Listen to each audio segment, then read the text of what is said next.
नमस्कार दोस्तों, स्वागत है आपका ISPCS अकेडमी में। और घटना चक्र का हम लोग यूपी ट्रिपल SC पेट का जो एग्ज़ाम 27-28 अक्टूबर को होने वाला है, उसके जो हल प्रश्न पत्र हैं, प्रीवियस ईयर क्वेश्चन पेपर हैं घटना चक्र के, उसमें से हम लोग आज प्रैक्टिस सेट करेंगे। तो चलिए स्टार्ट करें। इससे पहले कि हम स्टार्ट करें, यदि दोस्तों आप चैनल पर नए हैं तो चैनल को जरूर सब्सक्राइब कीजिए। और यहाँ पे जो पहला सेगमेंट है वो भारतीय इतिहास। तो भारतीय इतिहास में हम एंशियंट हिस्ट्री देखेंगे और प्राचीन भारत के इतिहास में सिंधु घाटी सभ्यता से जो प्रश्न पूछे गए हैं प्रीवियस ईयर में, उसको देख लेंगे हम लोग। और यहाँ पर लिखा है कि हड़प्पा सभ्यता के एक हिस्से लोथल की खोज किसने की है? तो वह की है ऑप्शन सी, SR राव ने। और इसका जो एक्सप्लेनेशन है यहाँ पर नीचे दिया हुआ है, आप चाहें तो इसको पढ़ सकते हैं। आगे बढ़ेंगे। लिखा है कि हड़प्पा का इनमें से कौन सा नगर 3 भागों में विभाजित था? वह भी विभाजित था धौलावीरा, ऑप्शन डी। फटाफट करेंगे दोस्तों। और जब आप इसको देखते हैं तो आप अपने जो यूट्यूब की स्पीड है आप उसको बढ़ा के देखिएगा।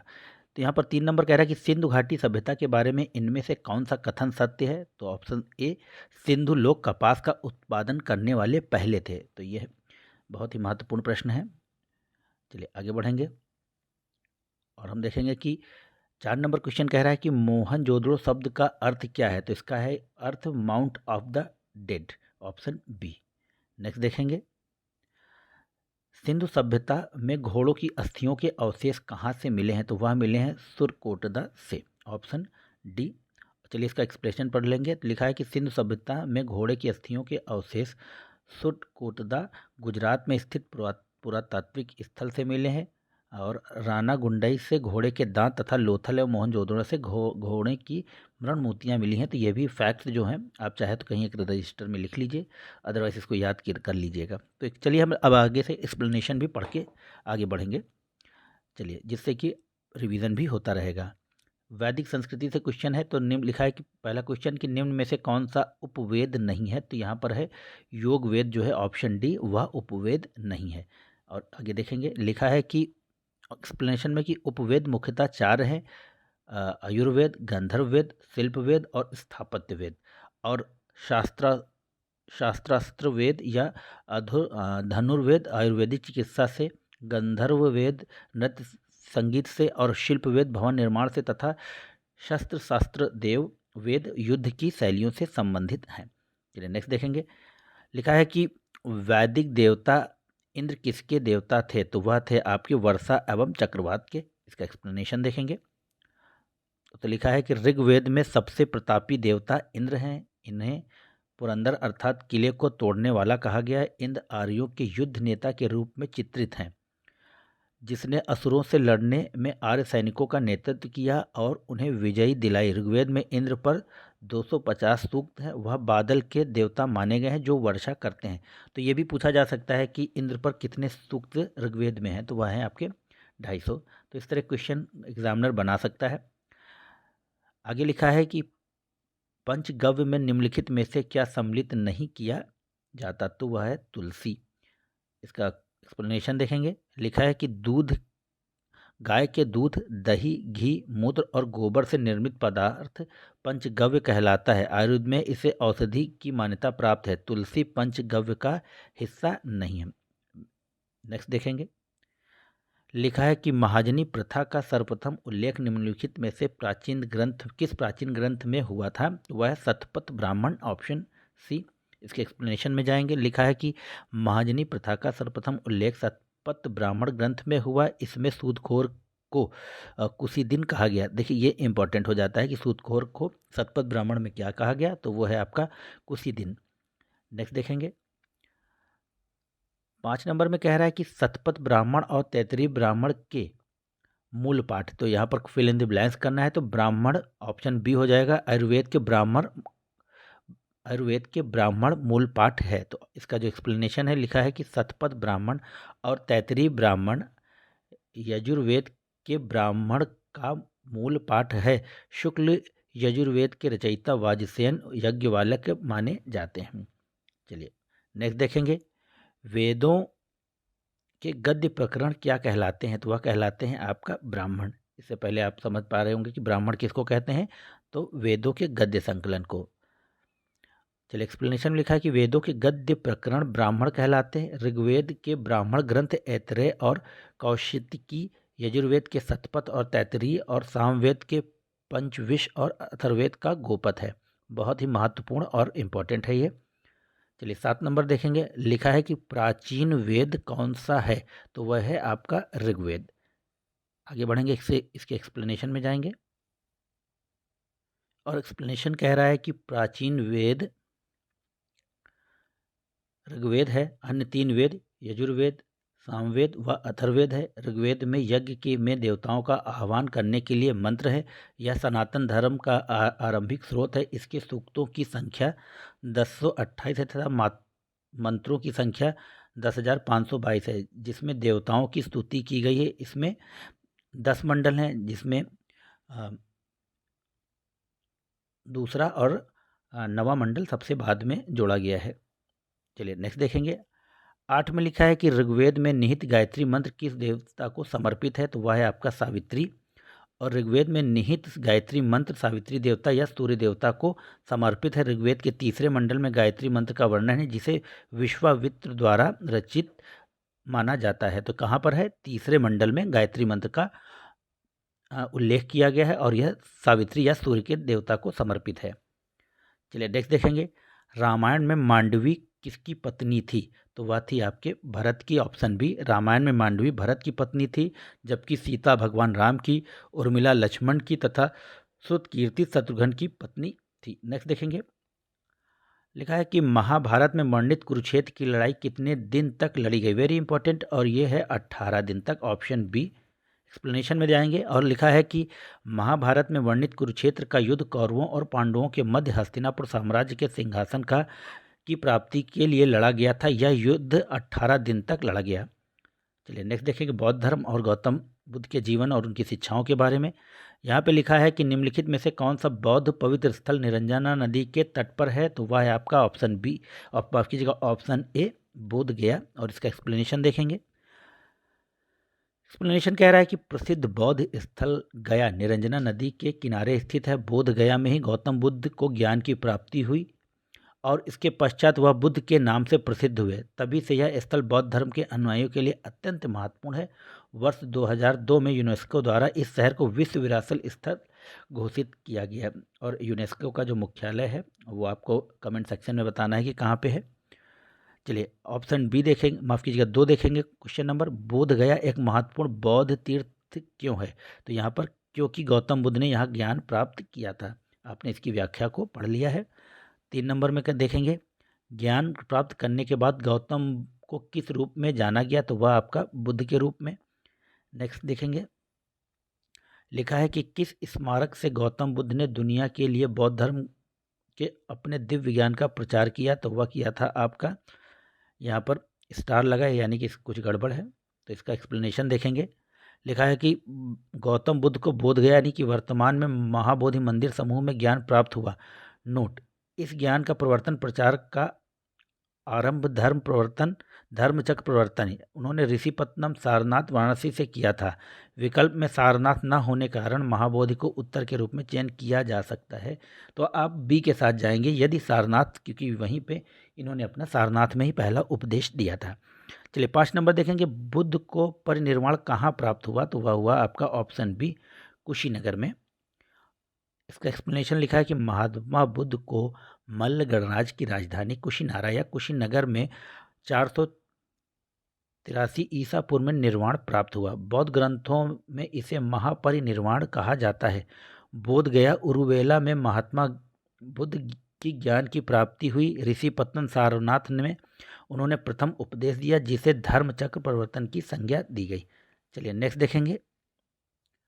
6 नंबर क्वेश्चन कह रहा है कि उस स्थान का नाम बताइए जहां बौद्धों की मान्यता के अनुसार गौतम बुद्ध ने अपनी मृत्यु के बाद परिनिर्वाण प्राप्त किया। तो इससे पहले आपने देखा, तो हो जाएगा ऑप्शन बी, कुशीनारा। आगे बढ़ेंगे। 7 नंबर कह रहा है कि बौद्धों के लिए उत्तर प्रदेश में स्थित सारनाथ क्यों महत्वपूर्ण है, तो यहाँ पर ऑप्शन डी होगा। ज्ञान प्राप्त करने के बाद भगवान बुद्ध ने सारनाथ में अपना पहला उपदेश दिया था। चलिए नेक्स्ट देखेंगे। बुद्ध ने अपना उपदेश कहाँ दिया था, देखा आपने, तो यहाँ पर है ऑप्शन बी, सारनाथ में। 9 नंबर कह रहा है कि बुद्ध ने अपना पहला धर्मोपदेश देते हुए अपने मत की आधारशिला रखी। ऑप्शन डी, सारनाथ में। नेक्स्ट देखेंगे। 10 नंबर कह रहा है कि गौतम बुद्ध ने धम्मचक्र प्रवर्तन सूत्र धर्मचक्र प्रवर्तन का सूत्र उपदेश दिया, तो वह दिया आपका ऑप्शन डी सारनाथ में। आगे बढ़ेंगे। पाली में, माफ कीजिएगा,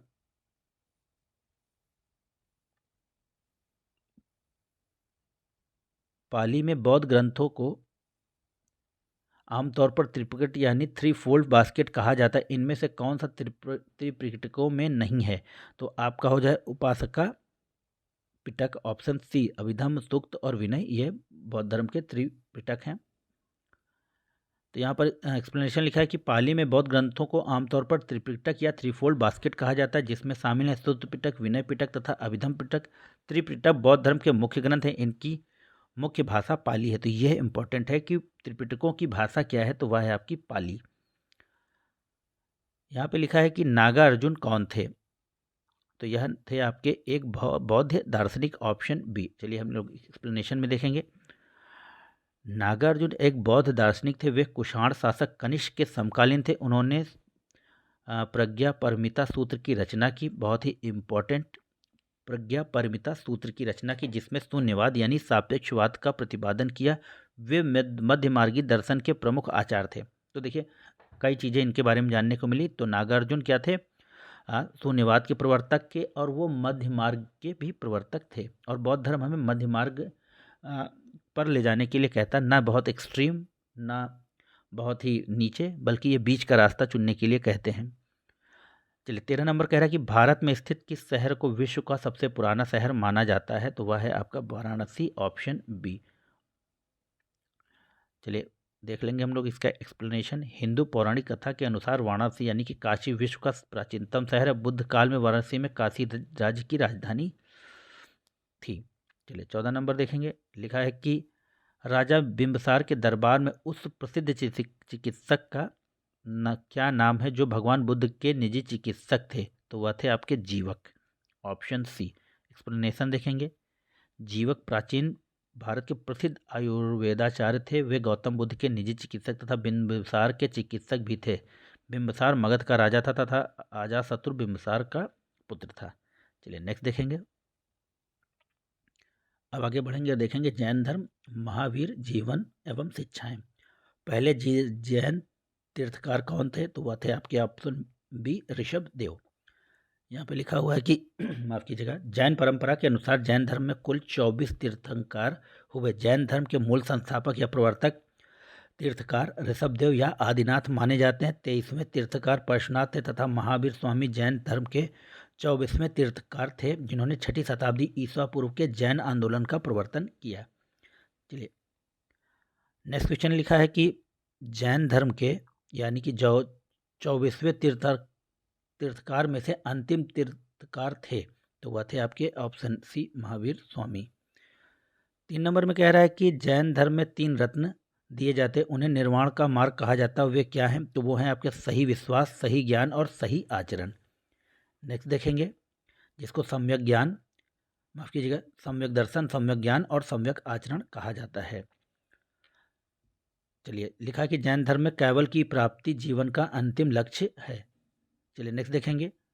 मनुष्य के जीवन का सर्वोत्तम ध्येय केवल, जिसका अर्थ है इच्छाओं पर विजय प्राप्त करना। बहुत ही बेहतरीन चीज़, क्योंकि हम लोग आजकल इच्छाओं पर विजय प्राप्त नहीं कर पाते, जो कि हमारी असफलता का, माफ़ कीजिएगा, असफलता का बहुत बड़ा कारण है। कि यदि हम अपने आप पे काबू कर लेते हैं तो हम जीवन में कहीं भी किसी भी जगह पर सफल हो सकते हैं। इसका एक्सप्लेनेशन लिखा है कि जैन धर्म के अनुसार मनुष्य जीवन का चरम लक्ष्य कैवल्य की प्राप्ति है। उपर्युक्त विकल्पों में कैवल्य का साम्य इच्छाओं पर विजय प्राप्त करने से स्थापित किया जा सकता है, क्योंकि इच्छाओं पर विजय प्राप्ति के बिना कैवल्य संभव नहीं है। चलिए नेक्स्ट देखेंगे। मौर्य वंश के बारे में देख लेंगे हम लोग। लिखा है कि मेगस्थनीज, जिन्होंने भारत के बारे में प्रसिद्ध ग्रंथ इंडिका लिखी, वह मूल रूप से किस देश के थे? तो वह थे आपके ग्रीस से, यानी कि ग्रीक, ऑप्शन बी। और इसका एक्सप्लेनेशन है कि मेगस्थनीज मूलतः ग्रीस यानी यूनान का निवासी था, जो सेल्यूकस निकेटर का राजदूत था। मेगस्थनीज सम्राट चंद्रगुप्त मौर्य के समय भारत आया। मेगस्थनीज की प्रसिद्ध पुस्तक का नाम इंडिका था। आजकल इंडिका और इंडिया भारत में बड़ा विवाद चल रहा है, आप लोग जानते हैं। 2 नंबर कह रहा है कि विशाखा दत्त लिखित मुद्रा राक्षस कौन सी भाषा में लिखी गई? तो वह लिखी गई आपके संस्कृत में, ऑप्शन सी। इसका एक्सप्लेनेशन देखेंगे। लिखा है कि विशाख दत्त द्वारा रचित मुद्रा राक्षस संस्कृत भाषा का नाटक है, जिसकी रचना 4वीं सदी के उत्तरार्ध और 5वीं सदी के पूर्वार्ध में की गई। इन्हें हिंदी के अनुदित करने का श्रेय भारतेंदु हरिश्चंद्र को प्राप्त है। इस ग्रंथ से चंद्रगुप्त मौर्य के विषय में विस्तृत सूचना प्राप्त होती है। नाटक में चंद्रगुप्त को वृषल तथा कुलहीन कहा गया है। धुंडीराज ने मुद्रा राक्षस पर टीका लिखी है। तो यह चीज़ इंपॉर्टेंट हो जाती है कि मुद्रा राक्षस पर टीका किसने लिखी? तो वो हो जाएंगे आपके ढुंडीराज। नेक्स्ट देखेंगे। कह रहा है कि सम्राट अशोक का कौन सा शिलालेख कलिंग पर विजय का प्रथम उल्लेख करता है या विजय का उल्लेख करता है? तो वह है आपका 13वां शिलालेख। तो इसका पढ़ लेंगे हम लोग। लिखा है कि कलिंग युद्ध तथा उसके परिणामों के विषय में अशोक के 13वें शिलालेख से विस्तृत सूचना प्राप्त होती है। अशोक ने अपने राज्याभिषेक के 8 वर्ष बाद 261 ईस्वी पूर्व में कलिंग पर आक्रमण किया। विजय उपरांत कलिंग 2 अधीनस्थ प्रशासनिक केंद्र स्थापित किए। उत्तरी केंद्र राजधानी तोसली तथा दक्षिणी केंद्र राजधानी जौगढ़। नेक्स्ट देखेंगे। 4 नंबर क्वेश्चन कह रहे कि अशोक के आक्रमण के दौरान कलिंग पूर्वी प्रांत की राजधानी कौन सी थी? तो वह थी आपकी ऑप्शन डी, तोसली। इसका एक्सप्लेनेशन देखेंगे। और एक्सप्लेनेशन कह रहा है कि अशोक के आक्रमण के दौरान कलिंग की राजधानी तोसली उड़ीसा थी। 5 नंबर कह रहा है कि निम्नलिखित में से कौन सा अशोक के साम्राज्याधीन नहीं था? तो वह था आपका कामरूप, ऑप्शन डी। देख लेंगे इसका एक्सप्लेनेशन में। लिखा है कि उपयुक्त विकल्पों में से कामरूप अशोक के साम्राज्याधीन नहीं था। कामरूप का पहला ऐतिहासिक उल्लेख समुद्रगुप्त के 4वीं सदी के इलाहाबाद प्रशस्ति यानी हर्षसेन द्वारा रचित में मिलता है, जहां यह गुप्त साम्राज्य के सीमांत राज्यों देविका और समतट के साथ वर्णित है। चलिए नेक्स्ट देखेंगे। लिखा है कि अशोक के कौन से शिलालेख में ब्राह्मी लिपि का प्रयोग नहीं किया गया था? तो वह है आपका सहबासगढ़ी, ऑप्शन बी। और लिखा है कि अशोक के 14वें वृहद शिलालेख विभिन्न राजाज्ञाओं शासनादेश हैं जो 8 विभिन्न स्थानों से प्राप्त किए गए हैं। अशोक के सहबासगढ़ी तथा मनसेहरा अभिलेख अन्य लेखों के विपरीत खरोष्ठी लिपि में लिखे गए हैं जो ईरानी आरमेइक से उत्पन्न हुई थी। सहबासगढ़ी आधुनिक पाकिस्तान के पेशावर जिले की यूसुफजाई तहसील में स्थित है। तो ये भी इंपॉर्टेंट फैक्ट्स हैं। 7 नंबर कह रहा है कि अशोक के प्रधान शिलालेखों में सबसे बड़ा शिलालेख कौन सा है? तो वह है आपका 13वां। इसके बारे में पढ़ लेंगे। अशोक के प्रधान शिलालेखों में 13वां शिलालेख सबसे बड़ा है। इसमें अशोक के कलिंग विजय राज्याभिषेक के 8 वर्ष बाद का वर्णन है तथा इसकी तुलना में धम्म विजय को अधिक महत्वपूर्ण बताया गया है। नेक्स्ट देखेंगे। और 8 नंबर कह रहा है कि निम्नलिखित में से मौर्य काल का सर्वोत्तम प्रतिमान कौन सा है? तो वह है आपका ऑप्शन ए, स्तंभ। लिखा है एक्सप्लेनेशन में कि मौर्य काल का सर्वोत्तम प्रतिमान स्तंभों को माना जाता है जिनमें अशोक द्वारा धम्म के प्रचार हेतु स्थापित कराए गए एकाश्म स्तंभ विशेष रूप से उल्लेखनीय है। अशोक के एकाश्म स्तंभों का सर्वोत्कृष्ट नमूना सारनाथ का स्तंभ शीर्ष है। नेक्स्ट देखेंगे। लिखा है कि अशोक का सिंह चतुर्भुज स्तंभ शीर्ष एक स्तंभ पर है। तो वह है आपका सारनाथ में, ऑप्शन डी, जो आपकी नोटों में और भारत के उसमें भी है, आपका राजकीय प्रतीक या चिन्ह जिसको बोलते हैं। तो ये लिखा है कि सम्राट अशोक का एक स्तंभ सारनाथ में स्थित जिसे अशोक महान ने बनवाया था। सारनाथ स्थित स्तंभ के शीर्ष पर 4 शेर बैठे हैं और सभी की पीठ एक दूसरे से सटी हुई है। सारनाथ के अशोक स्तंभ को भारत के राष्ट्रीय प्रतीक के रूप में अपनाया गया है। अशोक स्तंभ के निचले भाग में स्थित चक्र को भारतीय तिरंगे के मध्य भाग में भी रखा गया है। तो ये भी एक इम्पोर्टेंट फैक्ट्स हैं। लिखा है कि नेक्स्ट क्वेश्चन में कि मौर्य अर्थव्यवस्था का मुख्य रूप से निर्भर थी। तो वह थी आपकी कृषि अर्थव्यवस्था थी और भारत भी आपका कृषि प्रधान देश है। लिखा है कि मौर्य अर्थव्यवस्था मुख्यतः कृषि अर्थव्यवस्था थी। भूमिकर जिसे भाग कहा जाता था राजस्व का प्रमुख प्रकार था। यह उत्पादन का 1/6 भाग होता था। लिखा है 11 नंबर में कि देवनाम प्रिय नाम किसे दिया गया? तो वो दिया गया आपका ऑप्शन बी, अशोक को। देवनाम प्रिय मौर्य शासक अशोक को कहा जाता है। अशोक को प्रियदर्शी भी कहा जाता है। अशोक का नाम मस्की, गुर्जरा, नेतुर, उद्गोलम के अभिलेखों से मिलता है। अशोक को धम्म नीति एवं कलिंग युद्ध के विशेष तौर पर जाना जाता है। चलिए नेक्स्ट देखेंगे। अब आ जाते हैं गुप्त वंश, समुद्रगुप्त, चंद्रगुप्त द्वितीय। चलिए आगे बढ़ेंगे। और इनके बारे में पहला क्वेश्चन लिखा हुआ है कि खगोलविद वराह मिहिर और कवि कालिदास के किसके दरबार का हिस्सा थे, तो वह थे आपके चंद्रगुप्त विक्रमादित्य या चंद्रगुप्त द्वितीय के, ऑप्शन ए। यहाँ पे हम एक्सप्लेनेशन पढ़ लेंगे। लिखा है कि खगोलविद वराह मिहिर तथा कवि कालिदास सम्राट चंद्रगुप्त द्वितीय विक्रमादित्य के नवरत्नों में से थे। सम्राट चंद्रगुप्त द्वितीय को विक्रमादित्य के नाम से भी जाना जाता है। कालिदास वराहमिहिर के अलावा अमर सिंह, धन्वंतरी, घटक पर, छपगणक, शंकु, वररुचि तथा तेलाल भट्ट नवरत्नों में शामिल थे। चलिए नेक्स्ट देखेंगे। अभिज्ञान शकुंतलम किताब के लेखक हैं, तो वह है आपके ऑप्शन सी, कालिदास। यहाँ पर लिखा है कि अभिज्ञान शकुंतलम के लेखक संस्कृत भाषा के महान कवि और नाटककार कालिदास थे। अभिज्ञान शकुंतलम के अतिरिक्त तो ये जितने भी इनके ग्रंथ हैं ये सारे आपको याद होने चाहिए। तो यहाँ पर देख लेंगे हम। विक्रमवर्षीयम, मालविकाग्निमित्रम, रघुवंशम, कुमार संभवम, मेघदूतम और ऋतुसंहार आदि इनकी प्रमुख रचनाएं हैं। चलिए आगे बढ़ेंगे। लिखा है कि गुप्त काल की प्रसिद्ध महिला शासक कौन थी, तो वह थी आपकी प्रभावती गुप्त। यहाँ पर लिखा है कि गुप्तकालीन प्रसिद्ध महिला शासिका प्रभावती गुप्त थी। यह चंद्रगुप्त द्वितीय की पुत्री एवं वाकाटक नरेश रुद्रसेन तृतीय की पत्नी थी। चलिए आगे देख लेंगे। और आगे लिखा है कि चंद्रगुप्त मौर्य के इस प्रसिद्ध राजनीतिक सलाहकार को निम्नलिखित सभी नामों से जाना जाता है। इनके थे, तो वह थे आपके समुद्रगुप्त। चलिए आगे बढ़ेंगे और उसका एक्सप्लेनेशन भी पढ़ेंगे हम लोग। हम आज कोशिश करेंगे कि पूरा प्राचीन भारतीय इतिहास खत्म करेंगे और कल हम लोग मुगलकालीन शुरू करेंगे।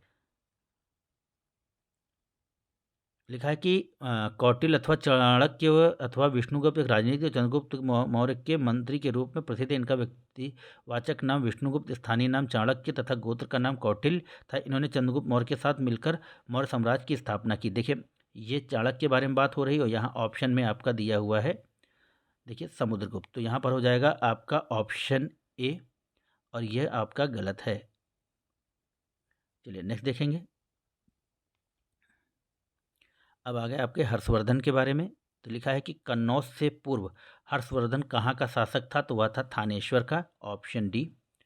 बहुत ही महत्वपूर्ण घटना है इनके बारे में। आप अगर कोई अच्छी किताब हो आपके पास तो हर्षवर्धन के बारे में ज़रूर पढ़िएगा कि कैसे इसने अपनी बहन को बचाने के लिए कन्नौज पर और कन्नौज की तरफ आगे बढ़ा था। तो यहाँ पर लिखा है कि हर्षवर्धन कन्नौज से पूर्व थानेश्वर का शासक था। यहीं पर पुष्यभूति की वंश की स्थापना हुई। राजवर्धन की मृत्यु के पश्चात 606 में हर्षवर्धन थानेश्वर की गद्दी पर बैठा। उस समय उसकी आयु मात्र 16 वर्ष थी। हर्ष के शासन काल में ही चीनी यात्री हिनसांग भारत आया था। चलिए हर्ष के बारे में बहुत चीज़ें हैं। लिखा है हर्षवर्धन ने 5 इंडीज को अपने नियंत्रण में लिया। इनमें से कौन सा 5 इंडीज थे, तो देख लेंगे 5 इंडीज कौन थे। तो वह थे आपके ऑप्शन बी, पंजाब, कन्नौज, बंगाल, बिहार एवं उड़ीसा। देख लेंगे इसका एक्सप्लेनेशन। लिखा है कि शासक हर्षवर्धन ने 5 इंडीज को अपने नियंत्रण में लिए, जिनमें से सम्मिलित है पंजाब, कन्नौज, बंगाल, बिहार, उड़ीसा। हर्षवर्धन को बादामी के चालुक्य वंशी शासक पुलकेशिन द्वितीय से पराजित होना पड़ा। हर्षवर्धन ने अपने साम्राज्य का विस्तार जालंधर, कश्मीर, नेपाल, बल्लभीपुर तक कर लिया था। चलिए नेक्स्ट देखेंगे। कादम्बरी के लेखक कौन हैं, तो कादम्बरी के लेखक हैं बाणभट्ट।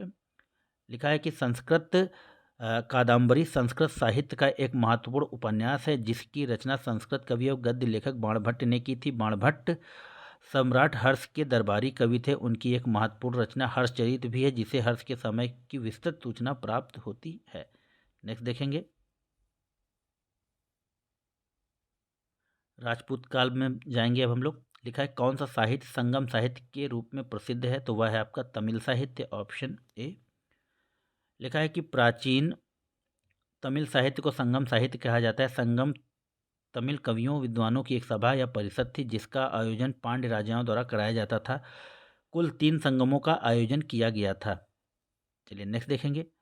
प्रसिद्ध विरूपाक्ष मंदिर कहाँ स्थित है, तो वह है आपका ऑप्शन सी, हम्पी में।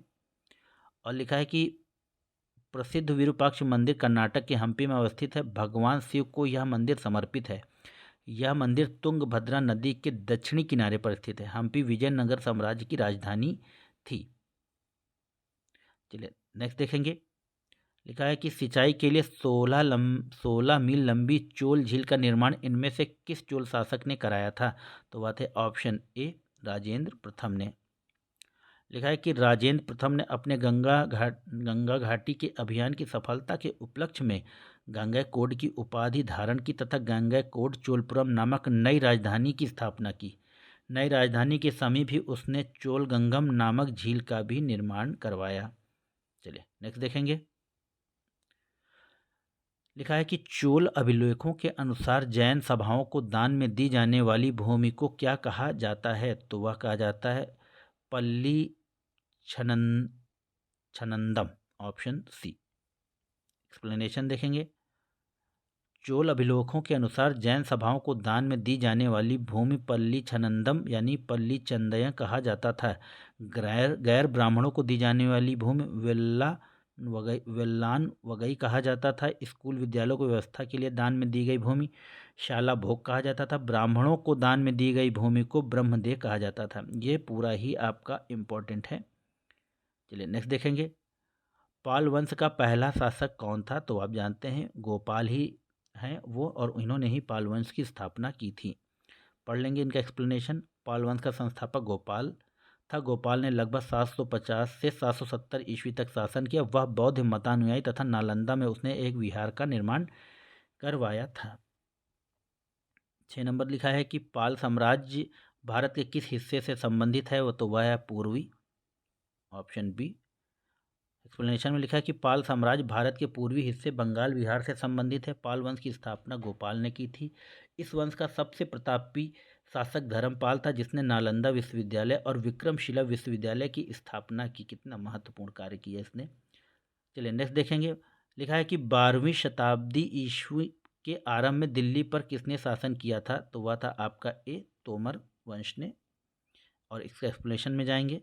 और एक्सप्लेनेशन में लिखा है कि 12वीं शताब्दी के आरंभ में दिल्ली पर तोमर वंश का शासन था। इस वंश का आरंभिक 12वीं शताब्दी के आरंभ से 1165 तक था। इस वंश का प्रसिद्ध शासक अनंगपाल यानी कि 1130 से 1145 तक था। चलिए प्राचीन भारत विविध देखेंगे। तो यहाँ पर लिखा है कि निम्नलिखित में से किनके बीच तक्षशिला शहर स्थित था? तो वह है सिंधु और झेलम के, ऑप्शन ए। तक्षशिला शहर सिंधु एवं झेलम नदियों के मध्य अवस्थित था। तक्षशिला वर्तमान पाकिस्तान में अवस्थित है। तक्षशिला एक शैक्षिक केंद्र था एवं विश्वविद्यालय के लिए प्रसिद्ध। अंबी का संबंध तक्षशिला से ही था। चलिए नेक्स्ट देखेंगे। लिखा है भारत में नवपाषाण काल गुफा चित्रकारी कहाँ मिलती है? तो वह आपका जानते हैं मध्य प्रदेश के भीमबेटका, जो कि भोपाल के नज़दीक है। लिखा है कि भारत में नवपाषाण कालीन गुफा चित्रकारी भीमबेटका में मिलती है। भीमबेटका मध्य प्रदेश में विंध्य पर्वत श्रृंखला के पदपाद स्थली में स्थित है। यह यूनेस्को विश्व विरासत स्थलों में शामिल है। यहाँ 3 नंबर में दिया गया है कि दी गई जानकारी से राजवंश की पहचान करें। तो लिखा है कि पुष्यमित्र इस वंश की स्थापना की। उनके प्रभुत्व दक्षिण में नर्मदा नदी तक फैले थे। पाटलिपुत्र, अयोध्या और विदिशा के शहर शामिल थे। इन्होंने 2 अश्वमेध बलिदान किए। इन्होंने बैक्ट्रिया राजा डेमेट्रियस को भी हराया। राजवंश का 9वां राजा भागभद्र था। पतंजलि के गौरव ग्रंथ महाभाष्य इस समय के दौरान लिखे गए थे। तो ये हो जाएगा आपका शुंग वंश। पुष्यमित्र संघ के बारे में बात हो रही है, ऑप्शन डी। इसके बारे में आप पढ़ ही चुके हैं। चलिए अब मध्यकालीन भारत इतिहास आ गया, ये हम लोग कल करेंगे। तो मित्रों यह थे आज जितने भी प्रीवियस ईयर क्वेश्चन पूछे गए हैं माफ़ कीजिए प्राचीन भारत के इतिहास से, वो हमने कराए हैं। आशा है वीडियो पसंद आएगा। चैनल को लाइक कीजिए, शेयर कीजिए, सब्सक्राइब कीजिए और वीडियो को फुल फास्ट फॉरवर्ड स्पीड में लगा के देखिए। धन्यवाद। जय हिंद, जय भारत। आपका दिन शुभ।